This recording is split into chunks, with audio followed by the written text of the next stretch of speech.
بسم الله الرحمن الرحيم.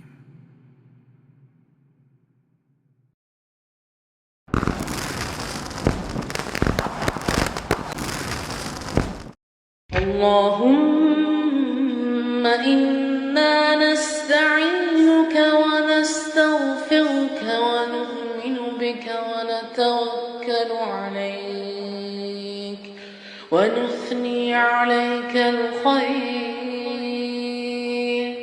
ونشكرك ولا نكفرك ونخلع ونترك من يفجرك.